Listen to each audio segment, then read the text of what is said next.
Pai nosso, que estás nos céus, santificado seja o vosso nome.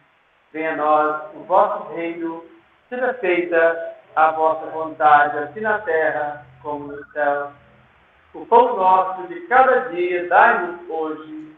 Perdoai as nossas ofensas, assim como nós perdoamos a quem nos tem ofendido. E não nos deixeis cair em tentação, mas livrai-nos de todo o mal. Que Jesus esteja com todos nós, agora e sempre, e que assim seja. Então, nesse momento, nós damos graças a cada um dos nossos irmãos que estão aqui junto da gente. Que Jesus possa iluminar cada um, amparando a todos e pedindo a proteção do nosso irmão que vai fazer uso da palavra, que vai trazer a reflexão do Evangelho. Que nosso irmão Odilon possa conduzir com muita proteção espiritual. Que Jesus te abençoe, Odilon. Está com a palavra. Assim seja. Gratidão. Boa noite, Alane, Juscelia, Dona Isabel, Dona Deusa. Boa noite. Boa noite, Maurício. E todos que vierem assistir mais tarde, né? Que sejam todos bem-vindas, todos bem-vindos para essa noite de reflexão. Mais uma vez, estamos caminhando para as nossas reflexões sobre o Evangelho do nosso Senhor Jesus Cristo. Hoje eu trouxe um tema que eu achei nesse livro, Reforma Íntima Sem Martírio, de psicografia de Vanderlei de Oliveira, pelo Espírito Hermans do Faux. Reforma Íntima Sem Martírio. E eu peguei um dos capítulos, o capítulo 19, que o título é Angústia da Melhora. Aparentemente uma certa contra, né? A gente vê na Reforma Íntima Sem Martírio, o título, né? A gente vai passar pela reforma sem martírio. E a angústia da melhora é a aflição por essa própria reforma. Boa noite, Shirley, seja bem-vinda. Boa noite, consegui entrar a tempo hoje. Boa noite a todos. Então, nós vamos refletir sobre esse capítulo, Angústia da Melhora, né? Do livro de Hermans do Faux. Muito bem. E aqui diz sobre a maior necessidade do homem, né? Que nós primeiros vamos refletir sobre a pergunta número 919 do Livro dos Espíritos, que fala sobre o conhecimento de si mesmo, portanto, a chave do progresso individual. Nós vamos falar sobre a reforma íntima, então, sobre esse conhecimento de si mesmo. E na pergunta 232 do livro O Consolador, de Emmanuel, ele traz a maior necessidade do homem, e é uma pergunta que diz assim: em matéria de conhecimento, onde poderemos localizar a maior necessidade do homem? E vem a resposta de Emmanuel, que diz: como nos tempos mais recuados das civilizações mortas, temos de reafirmar que a maior necessidade da criatura humana é a do conhecimento de si mesma. Então, duas situações, né, de Santo Agostinho e de Emmanuel, reforçando essa ideia do conhecimento de si mesmo. E numa outra questão também do Livro dos Espíritos, a 192, ela pergunta se alguém com um proceder assim impecável na vida presente, nessa reencarnação, se ele pode transpor todas essas escalas evolutivas e chegar a espírito puro, sem passar pelos graus intermediários. Essa é a pergunta. E vem a resposta do espírito dizendo que não, pois que o homem, aquilo que o homem julga perfeito, longe está da perfeição. Então tudo aquilo que a gente vê assim, acha que é puro, que é perfeito, nossa, isso aqui é uma perfeição, né? Ainda está longe da perfeição. Nós não conseguimos ter essa análise, essa visão da perfeição. Há qualidades no homem que são desconhecidas e incompreensíveis. No entanto, ele pode ser tão perfeito quanto comporte a sua natureza terrena, mas ainda assim não é a perfeição absoluta. E no Evangelho segundo o Espiritismo também trata sobre o dever, que esse, inclusive, é um parágrafo que foi colocado no início do capítulo 19, Angústia da Melhora, que é a análise da nossa noite, que fala sobre o dever. Uma frase de Lázaro, que foi em Paris, de 1863, no capítulo 17, item 7, que diz: o dever é o resumo de todas as especulações morais, é uma bravura da alma que enfrenta as angústias da luta. Então a gente veio aqui, reencarnamos para nos melhorar, né? Esse é o objetivo da encarnação, a evolução. Isso também está no Livro dos Espíritos. E a gente, por essas questões, nós sabemos que nós vamos enfrentar angústias, angústia da luta, né? Porque essa mudança, ou essas mudanças que nós nos colocamos como metas, como objetivos em nossa passagem aqui pela Terra, elas geram essa angústia, né? Esse sofrimento emocional, porque tem uma indefinição interna que leva a essa aflição, que leva a esse conflito, né?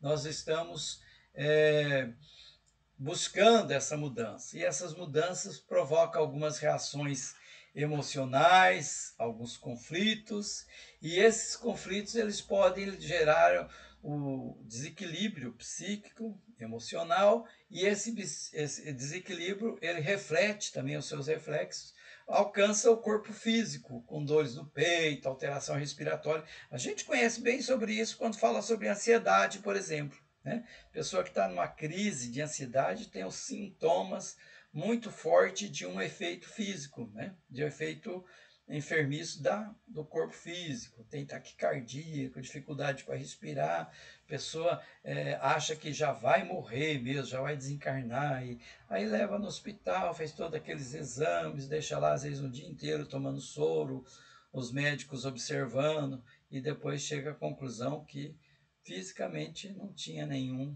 problema, tinha uma situação de enfermidade emocional, e que são conflitos que nós temos, né? E ela diz aqui, a Hermance Dufour, que nós temos esses conflitos, muitas vezes em decorrência dessas aflições que nós estamos buscando aqui. Nós encarnamos, reencarnamos, e temos alguns compromissos, né, que nós fizemos no plano espiritual, nós fizemos uma programação, né, todo um planejamento, como nós já vimos em algumas obras da doutrina espírita, principalmente a coleção André Luiz, que nos leva a esse conhecimento, que tem toda uma programação. E isso vem algumas marcas, né?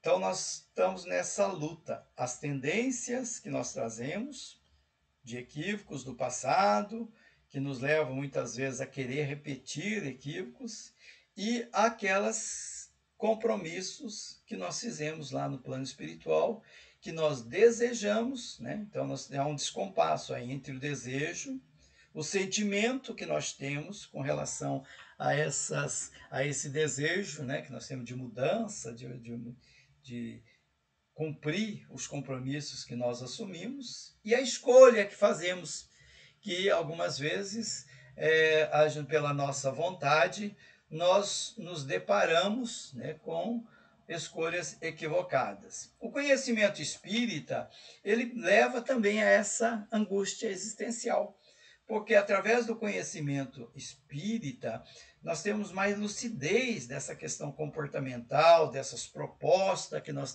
carregamos, e aí nós somos convidados a nos melhorar, e nesse convite da melhora vem a angústia, né? Porque aquele atrito entre o real, o eu real, aquele que eu sou, e aquele que é o ideal, que eu quero, que eu almejo ser, que eu desejo ser, que eu vejo através dos meus estudos dentro da própria doutrina espírita, que é o meu ideal de ser.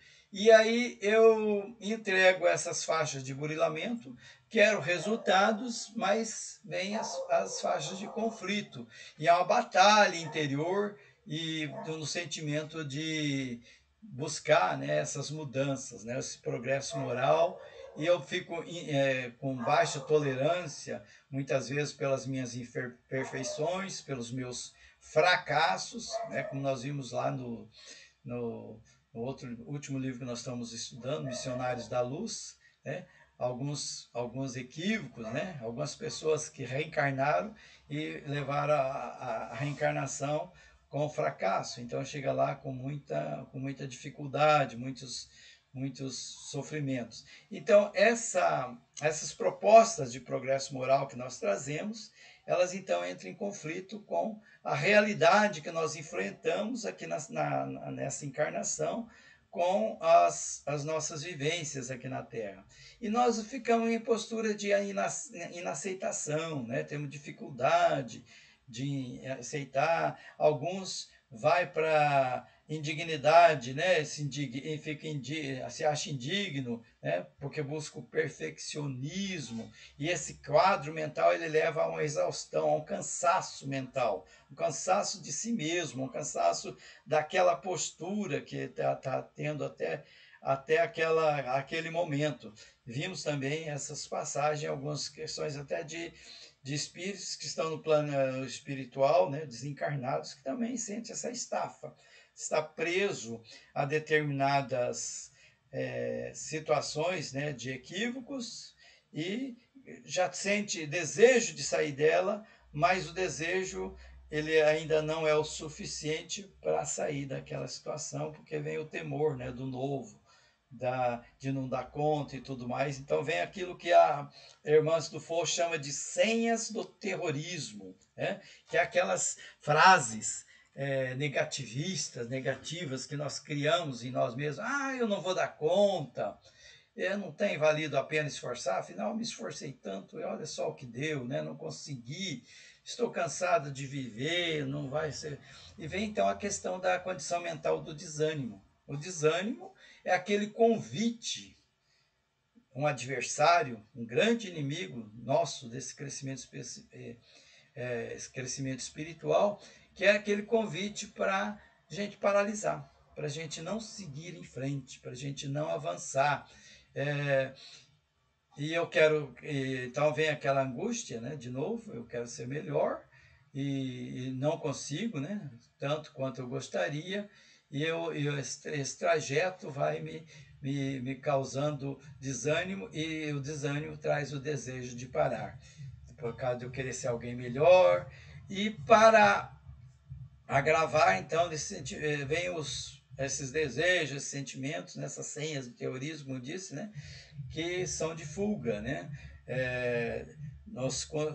Pelo medo, né? do novo. Então, ela lembra que são criados 3 fatores, né? 3 situações, 3 tensões no nosso mundo íntimo que nos dificulta nessa caminhada. Então, é aquilo que nós, espíritos encarnados, gostaríamos de fazer, então, o nosso desejo, a nossa vontade, porque já sabemos que as mudanças, o primeiro beneficiado dessas mudanças sou eu mesmo. Toda vez que eu modifico algum vício e me torno um hábito, né? Um hábito bom, uma coisa boa. Hábito bom é uma redundância, né? Vício é uma coisa ruim, hábito é uma coisa boa. Então, nós estamos nós colhemos os frutos daquela mudança de forma imediata. Primeiro que nós sentimos uma grande satisfação conosco mesmo, é uma vitória nossa contra aquele inimigo interno que teima em nos manter naquela situação de sofrimento. Então, são os 3 fatores. O primeiro, o que eu gostaria, meu desejo, a minha vontade. E a segunda é o que eu devo fazer, é o dever, aquilo que eu devo, que também falamos agora nas perguntas aí que surgiram no início da nossa conversa. E depois, aquilo que eu sou, que eu consigo, o eu real. Então, é o eu ideal e o eu real ali, em luta, né? Nesse torvelino de vida mental que causa essa dor emocional em nós, que todos nós reencarnantes somos, né? Candidatos ao autoaperfeiçoamento. Então, nós vimos isso e vemos isso às vezes como uma ilusão, né? E sofremos esses impactos desses erros emocionais, né? E ficamos então com o conhecimento teórico, né, que a doutrina espírita nos faculta muito bem, e com a dificuldade, porque a gente quer dar saltos evolutivos. Nós temos essa. A hora que a gente conhece o novo, ficamos deslumbrados, ficamos animados e a gente quer avançar. E daí a gente percebe que esse avanço ele encontra dificuldades, ele encontra barreiras. E essas barreiras estão dentro de nós mesmos. Então, a desconexão entre a ilusão, né, e a realidade pessoal, né, que causa essa tormenta, essa angústia do melhoramento. Né? E, de certo, que a gente precisaria cada vez mais trabalhar essa forma. E aí nós lembramos, né, que essa luta não é uma coisa nova. Né? Nós já observamos, por exemplo, Paulo, o apóstolo dos gentios, no começo da sua caminhada, logo que ele resolveu, né, aceitar a missão de ser um apóstolo do gentil, apóstolo de Jesus, ele soltou uma frase que bem enquadra essa situação que nós estamos estudando aqui com a irmã Dufo, que ele diz assim: porque não faço o bem que quero, mas o mal que não quero, esse faço. Então, ele também se deparou com essas situações, né, de às vezes avançar 2 passos e recuar 1, ou então avançar 1 e recuar 2, né? Então a gente, nessa direção do bem, nessa direção da autoformação, né, da auto-reforma. Então é uma batalha dentro do ser humano, em batalha dentro de nós mesmos, da instauração do bem. Né? E ela é muito bem centralizada nessa frase do Paulo. Né? Então, esse é o quadro psicológico que ela nomeia como sendo a angústia da melhora. Né? E todos nós, né, que assumimos essa condição, muitas vezes, da reforma íntima, que é um compromisso que todo espírita, quando assume ser espírita, ele assume porque é o que está presente em todos os estudos, em todos os livros da doutrina espírita, essa reforma íntima, que ela exige de nós esse trabalho contínuo, embora lento, né? Doloroso muitas vezes, que aspirações, né, de novos hábitos, e muitas vezes nós nos desconectamos, né? Temos boas intenções, mas nem sempre boas ações, e vamos nessa situação. Então, ela nos convida a acender a luz do auto-perdão, né? Quantas vezes forem necessárias, nós nos enxergar, nós nos perceber como falíveis, como pessoas que têm dificuldades mesmo nesse caminhar. E toda vez que a gente cair, né, a gente recomeçar, né? Aceitar que nós temos atitudes enfermiças, porque nós somos enfermos mesmos, nós temos ainda impulsos infelizes, e que nós vamos edificando dentro de nós uma campanha de promoção social, pessoal, aliás, para rumar a esse aprimoramento, rumo à perfeição. E ela diz ainda que a reforma também exige tempo e meditação. Né? Tempo e meditação são 2 itens que ela cita como ferramentas para esse trabalho de mudança que nós buscamos. Então, nós, primeiro, não temer, nos enxergar, não temer esse enfrentamento do mundo íntimo, né? Ter essa coragem de enxergar a nós mesmos, de perceber quanto a nossa velha personalidade, né?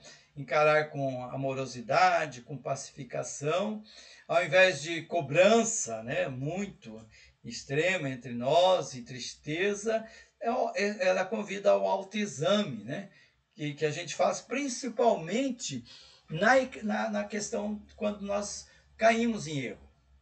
Eu sei que eu devo fazer isso, e no entanto eu fiz isso. Eu já sabia que eu tinha que agir dessa maneira, mas agi dessa outra maneira. Então nós procedermos com esse olhar amoroso, corajoso com relação a esses equívocos, reconstituir esse mau ato, né? E analisar ele, como é que eu deveria ter feito ou deixar de fazer. Como a gente às vezes faz na educação de nossas crianças. Às vezes eu tenho dois filhos adolescentes, né? Eu lembro quando eles eram pequenininhos, às vezes acontecia, né? Na escola, vinha algumas reclamações, ele deu uma canelada no colega lá durante o jogo de futebol, o colega chorou, ou então deu um encontro com ele lá e sangrou o nariz, alguma coisa assim, né? E vinha as reclamações, e aí qual que é o proceder que geralmente a gente deve, né, ter com relação a isso? Primeiro, ouvir, né? O que aconteceu, meu filho? Né? Então a gente tem ter esse olhar para nós mesmos e perguntar para nós mesmos, né? Para o nosso espelho da alma, nosso espelho íntimo, o que aconteceu? Né? O que aconteceu foi que eu estava jogando futebol e o colega entrou de uma forma que eu não concordei, de uma forma muito incisiva, muito abrupta, né? E eu reagi muito mal com ele e dei um encontrão, dei um canelado e tal, e feri ele, ele chorou e tal. E o que mais que aconteceu? A professora brigou comigo, né? Falou que ia trazer a notícia para você, e esse foi o acontecimento. E daí a gente fala, mas escuta, né? Vai acontecer novamente novos jogos de futebol, e se acontecer de novo essa situação, você acha que essa tua atuação, essa tua forma de agir foi a correta? Foi a melhor?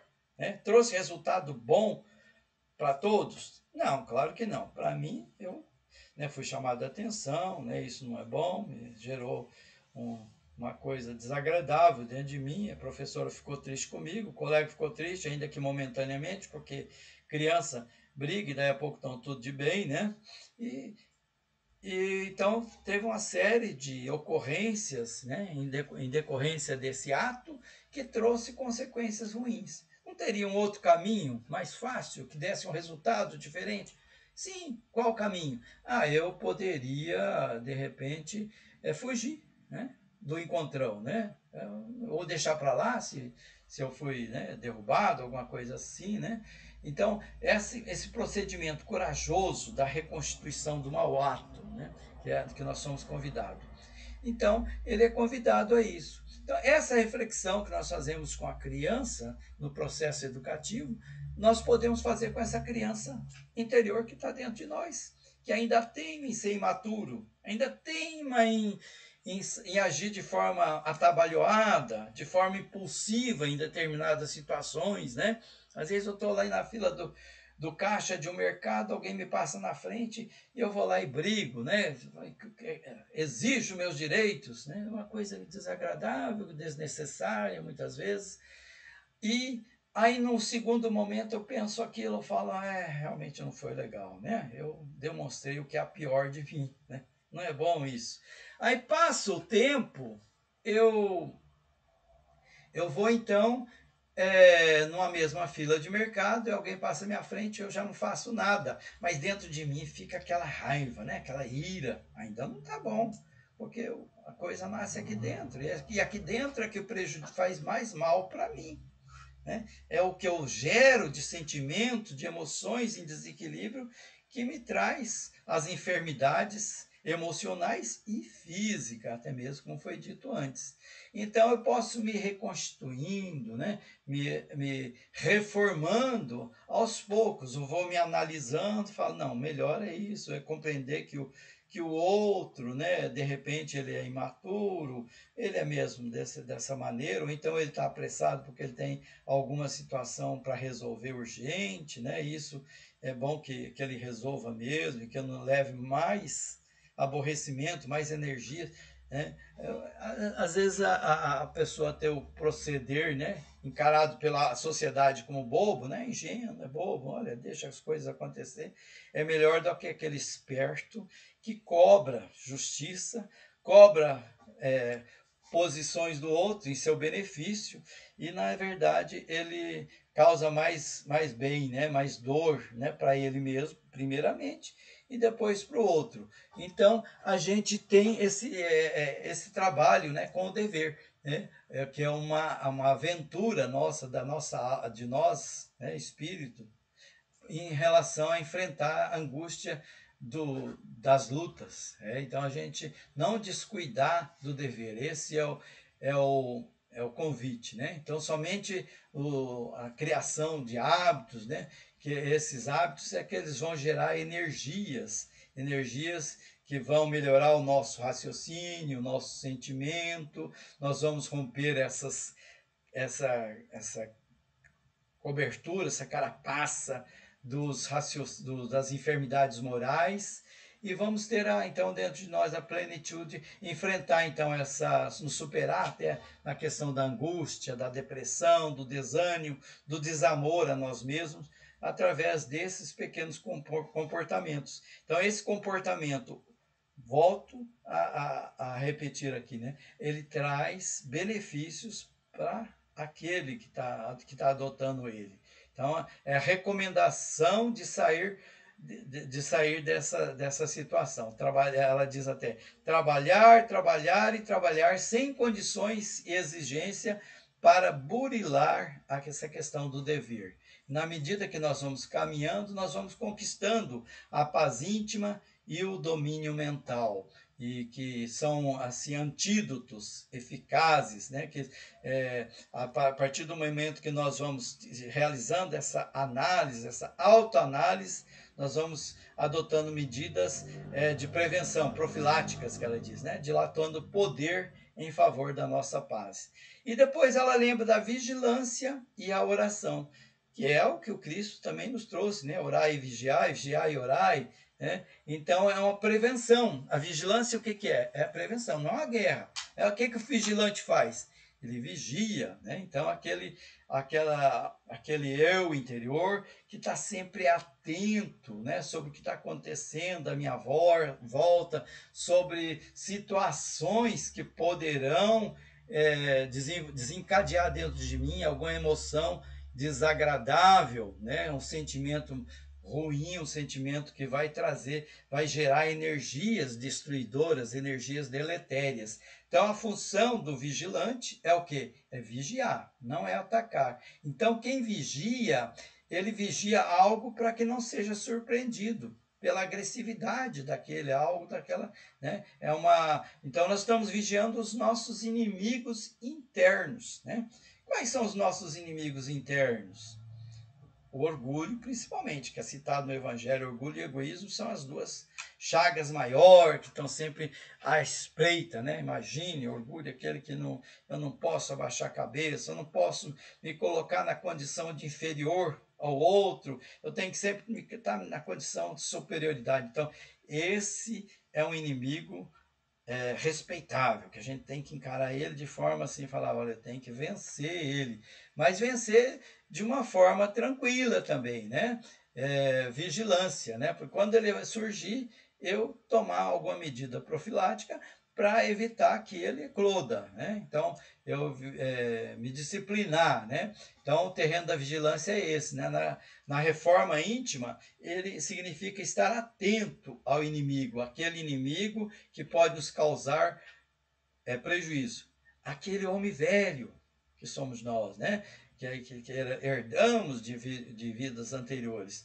Então, vigiar o inimigo é diferente de abater o inimigo. Nós não vamos para o combate, né? Nós vamos vigiar. Toda vez que ele se manifestar, eu de maneira pacífica, eu vou encarar ele, vou analisar, vou tentar convencer, né? Aquela postura política com o adversário, né? Talvez até a palavra inimigo seja um pouco forte, falar adversário. Então, eu vou vigiar, vou tentar conquistar, vou tentar mostrar para ele que a guerra não é uma coisa boa, é inviável, né? E vou fazer suficientemente forte para que tornar ele impotente e mostrar que o bem, né, o amor, a amorosidade, o equilíbrio, a serenidade, a paz interior é o melhor caminho. Então, vigilância é isso, é atenção às movimentações inferiores da nossa mente, da nossa personalidade, é o estudo do homem velho,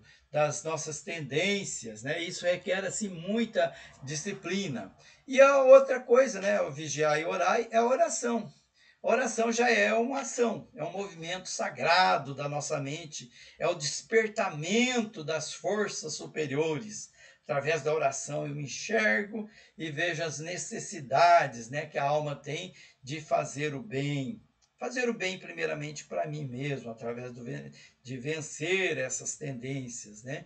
Me fortalecer. Então, veja bem que nós analisamos três questões aqui: o dever, a vigilância e a oração, que são aquelas balizas seguras que permite a gente abandonar o homem velho e talhar o homem novo para o novo caminhar, né? Através dos milênios, né? Então a gente vai trabalhando isso aí, mas isso é de forma assim, passo a passo, né? Não querer dar salto. Hoje se fala muito em salto quântico, mas não, a gente deve ir trabalhando isso de forma assim tranquila, né? É, essa é a estrada da perfeição. Essa estrada que não leva a nos martirizar. É um caminho assim natural, né? Não deixa que as nossas falhas nos açoite a consciência, né? Que a gente se sinta extremamente mal por ainda estar carregando alguns sentimentos, né? Então, a angústia da melhora, ela é uma motivação inicial para a gente se promover e se melhorar, mas ela deve ser feita tranquilamente, sem essa pressa toda que às vezes nos leva a ansiedades, a depressões, a estresse, que a gente se percebe assim com dificuldade desse caminhar. Então, nada de alimentar fantasias de saltos evolutivos, né? Um passo a cada vez, né? E ela ainda diz uma frase que eu achei muito bonita, que é: sem ansiar pela grandeza das estrelas, ama-te na condição de singelo pirilampo, vagalume, que esforça para fazer luz na noite escura, né? O pirilampo ele faz a luzinha pequenininha, mas essa luzinha é que serve para indicar o melhor caminho para ele, né? É assim, né? Então a gente não tem que querer grandes luminosidades, mas é aquela luz que vai nos conduzir àquele caminhar que nós necessitamos para alcançar o objetivo almejado, que é essa transformação, essa mudança interior que nós viemos aqui na Terra para fazer. Então vamos fazer as pazes, diz ela, com as nossas imperfeições, né? Não vamos querer encarar como um inimigo ferrenho e travar uma guerra contra essas imperfeições, porque nós vamos causar muita dor a nós mesmos. Então, caminhar um dia após o outro, na certeza que Deus nos espera sempre com respeito assim restrito pelas nossas, sabe que nós somos criança, que a gente cai, levanta, cai de novo, né? Faz birra, faz bico. Somos crianças ainda imaturos, né? Então Deus compreende, é o nosso Pai, né? E Ele guarda isso como um Pai zeloso e bom, que é a esperança de que amanhã seja melhor do que hoje, para a nossa própria felicidade. Muito bem, essa era a mensagem que nós tínhamos para essa noite. Que Jesus nos abençoe e que ela nos leve a essas mudanças, né, tão necessárias, de forma assim firme, segura, lenta, não paralisada, mas lenta, né, mas caminhando sempre, tranquilo, sereno, com equilíbrio, nos enxergando, com humildade, nos vendo e diagnosticando aonde a gente ainda tem que nos reformar e trabalhando essa reforma. Gratidão a todos, a todas. Vamos passar para a nossa segunda parte, né, das radiações, da oração, do nosso alto passe.